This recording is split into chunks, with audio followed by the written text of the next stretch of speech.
In today's episode of This DJ Can Cook, we are doing lasagna, not Laganya. The G is silent. First things first, we're starting off with boiling water for our lasagna. Rolling boil. That water has to be boiling. And into that water, as usual, gonna add a little bit of salt. And a little bit of olive oil. I'm gonna go right in with my lasagna. Being careful not to break them up. And get those going. You can use the instructions on the box for cooking time. Again, I cook these al dente, which means to the bite. A little bit firm because it's going in the oven and it's going to continue to cook inside the oven. So do not overcook these noodles. While my noodles are boiling, I am definitely getting started on my sauce. And I put my sauce in my saucepan and I let it simmer down. I don't just take it out of the can or the jar and dump it in. No, this sauce has to be cooked down. It sweetens it up. I add black pepper, parsley, oregano, garlic, fresh garlic, and ground garlic. This sauce is not your regular run-of-the-mill sauce. It's gonna simmer down, get dark, get sweet, and we're just waiting for these things to get ready. In the meantime, I'm gonna chop up my vegetables that I'm gonna use inside of my ground beef. And always start with a sharp knife. And I'm gonna chop these into smaller pieces because people don't want to bite into huge chunks of these vegetables. So try to get them into some really nice diced pieces.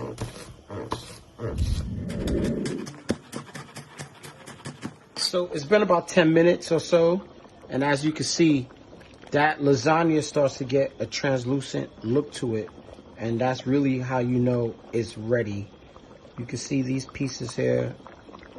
Still got a little bit of cooking to do, but another couple of minutes and I'm gonna drain these out and get ready. Sauce is still simmering. Just gotta keep stirring that. I don't want no sticks or burns on the bottom. My flame is extremely low, but this sauce is ridiculous. Okay, some of the components that you're going to use inside your lasagna is going to be ricotta cheese, mozzarella cheese. Some people add a whole bunch of other cheeses and stuff like that, but I like the whole milk mozzarella cheese with the ricotta. So in my ricotta, it's a couple of things that I do. I add an egg.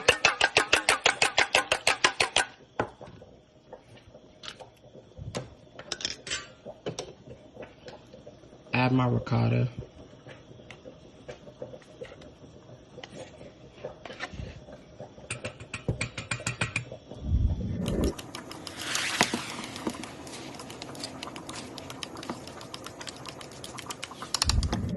I beat an egg. Add a little bit of seasoning of your choice. This is a little bit of adobo-ish thing. Of course, that black pepper is a must. And this may throw some people off a little bit, but I also throw a little bit of spinach in mine. I feel like the egg and the spinach give the ricotta a little bit of body on its own. It makes it stand up inside the lasagna. So I don't go crazy with it, but I do add a little bit of dried spinach. I boil that down and then I squeezed it dry in cheesecloth and got that consistency that I want. Also, I add inside my ricotta mixture a little bit of that mozzarella. And I mix that together and you can see that this gets very firm on its own. And the spinach doesn't overpower it at all. You really don't even taste it. Like I said, it just gives it a little bit more body. Our sauce. We got our noodles. I took them out. I drained them, and I got them sitting in cold water so that they don't continue to cook. We want to stop that cooking because they are absolutely perfect for what I need them to be. My sauce is still simmering. It's on a low flame. It's looking amazing. And now we are going to get our ground beef in. Now, people do this with ground turkey or whatever meat you use. I'm going with ground beef. I absolutely want that taste. And this is what we're going with, ground beef. Just like all your components, you gotta season as you go. I season the ground beef pretty liberally. Black pepper, some oregano, some regular seasoning salt or whatever you use, Lawry's or adobo or whatever. I'm not so crazy on that.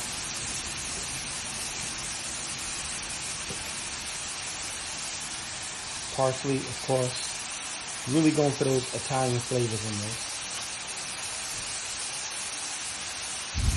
So my mom wasn't a big lasagna cooker at all, but my Aunt Judith cooked lasagna very well and very often, and it was one of my favorite dishes. And one surprise that she always did in her ground beef, some people put chorizo, they put other types of Italian sausages, but one thing that she did that really kicked up the flavor was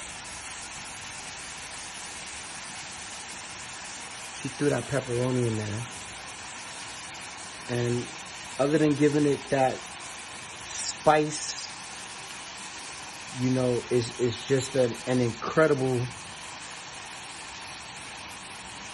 taste in that ground beef, and it's going to be a surprise in between those lasagna. I went ahead and added that garlic, that rough chopped garlic, onions, green and red peppers, and we're going to let that cook down.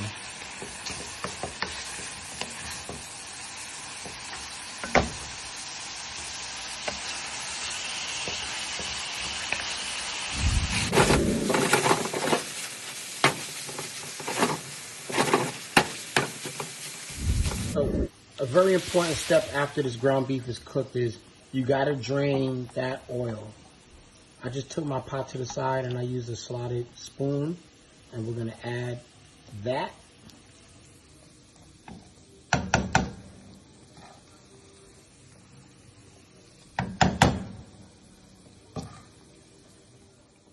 So I'm just adding that ground beef, bell pepper, onion, garlic, and pepperoni mixture right into that sauce. And the sauce process for me, this is what takes the longest. Because I've already had the sauce cooking for about a half an hour, and I'm going to let this sit here and simmer for at least another half an hour. Again, you could substitute the ground beef for turkey. You don't have to add pepperoni. You could use whatever other type of protein that you want. This is as authentic to my Aunt Judith's recipe as I could remember.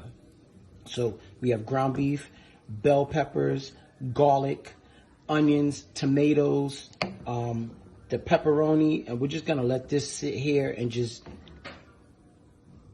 Somebody come look at this nonsense. I also added a pinch of sugar to this also. I'm not supposed to, but I added a pinch of sugar just to bring out the sweetness of those tomatoes even more. Okay, let's put it together. First, I start with a very thin layer of plain sauce on the bottom. I call this just a bed for my lasagna. Just a little bit of plain sauce on the bottom. And then I start layering my lasagna on the inside.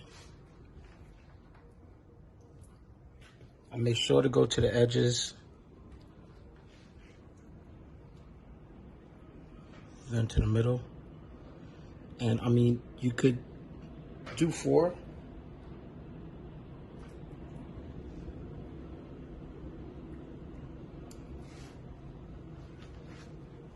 Then I go in with my meat sauce. I'm just gonna get a nice layer of that meat sauce.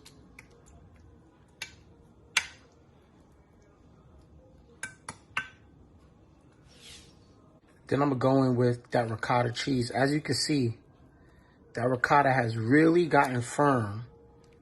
The spinach and the mozzarella that's in it, and it tastes amazing. It's seasoned. Everything should be seasoned. But we're just gonna go with some nice globs of that ricotta, like such.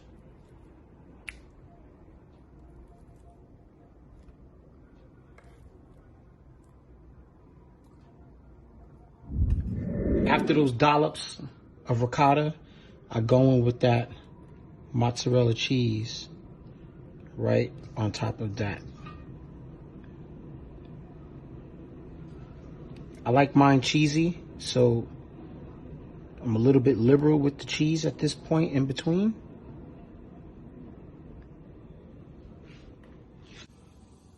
That completed your first row, and then I'm gonna go right back in and repeat the same exact process .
So we finally reached our final layer.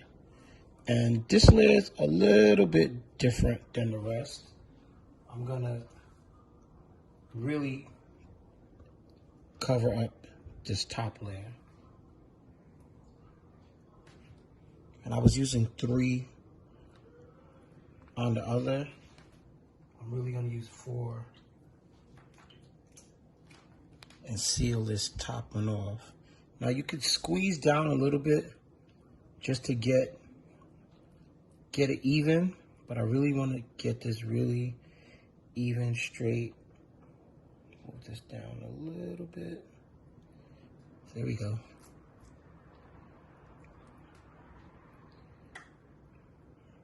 Wonderful. Now, with some of my straight regular marinara I had, I'm just gonna top it like that and really get a nice little rub.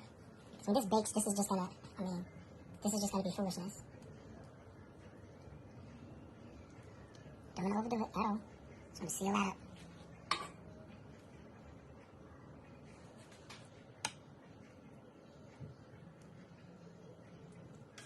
Now what I like to do, I also like to throw a little bit of this meat sauce, just not too crazy, just a little bit.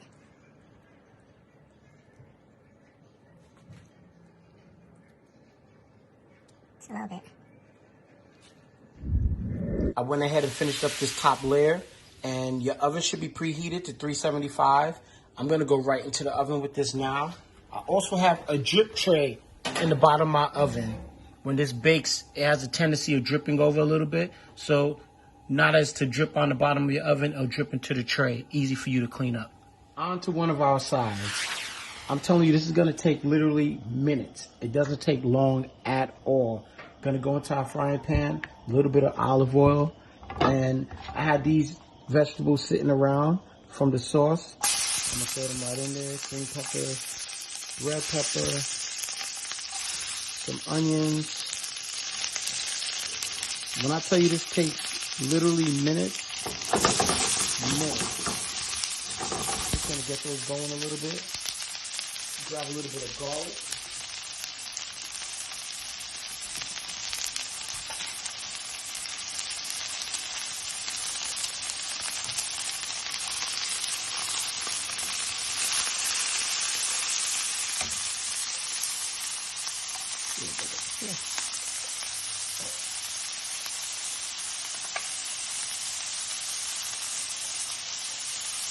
You know the seasoning. Black pepper. And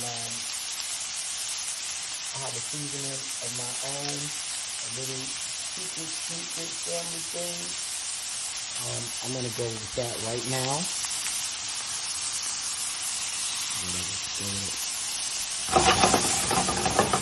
Mix that together. Get a little bit of brown.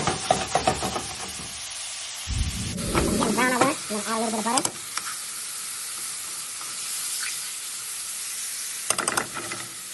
You want to add some chicken stock. To that chicken stock, I'm going to add some spinach. It looks like a lot, but I promise you, this is going to wilt down to nothing in a minute or so.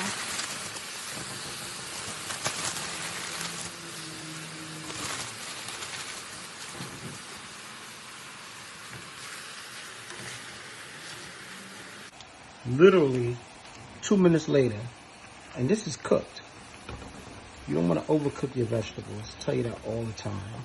But just to kick it up a notch, if you don't have this seasoning in your cabinet, I'm sure you have a drawer full of these. A little bit of soy sauce. Why waste it? You just put 1 packet in there. Automatically, it turns that gravy. And trust and believe, this is fantastic. Oh, wonderful. It's done. For the final component in my lasagna dinner, I am gonna make cornbread muffins. Very simple, right? Well, we're gonna follow the directions on the box to the T. I have 1 pack in there. I'm adding an egg. I'm adding 1/3 cup of milk. And we're gonna just mix that together. See what happens. So I got my batter to like a nice, little bit thicker than pancake consistency. And I mean, it wouldn't be DJ Will's cornbread without a kick. So my kick is I actually add about a 1/2 can of corn to it. And I mix that in. Now at this point, you are changing the recipe on the box a little bit. So you may have to go back in and add a little bit more milk to make sure you're not too thick. But the surprise is when you actually break into this cornbread and get a corn kernel in there, a sweet corn kernel, just ridiculous. So a lot of people use a lot of different baking methods for their cornbread. Some people use big pans or whatever like that. I like to use cupcakes. It looks better to me. It's more fun. It cooks way faster, and I could control the portions. I took the liberty of getting these nice little cupcake cups, and I sprinkled a little bit of sugar in the bottom of all of them. The sugar not only helps the bottom crust of the cornbread sweeten, but it also helps it from burning. So we're just gonna fill these up and throw them in the oven, 20 minutes, watch.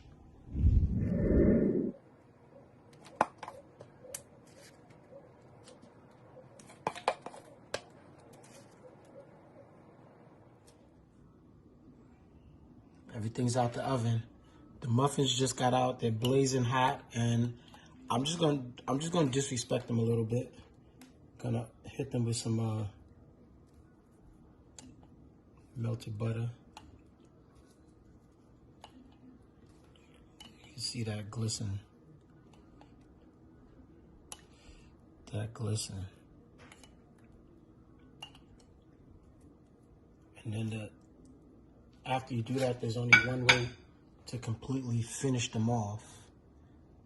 You just hit them with a little drizzle of honey.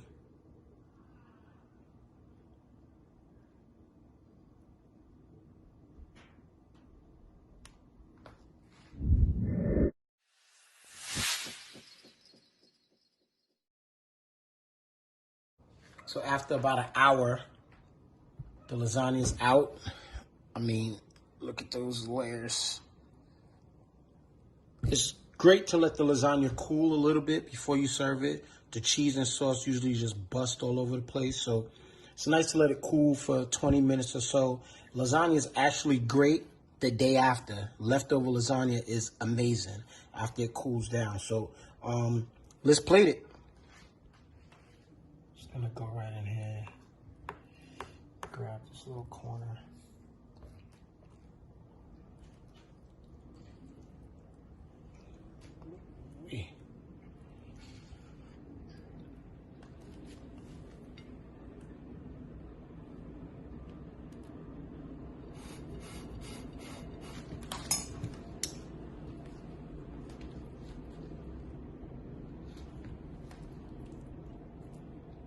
Get our spinach.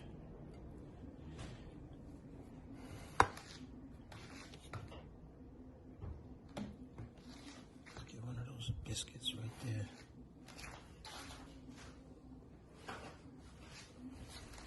Clean that up a little bit.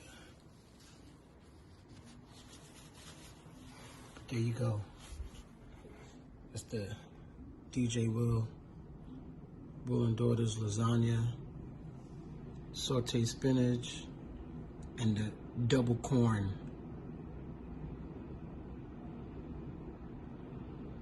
muffin.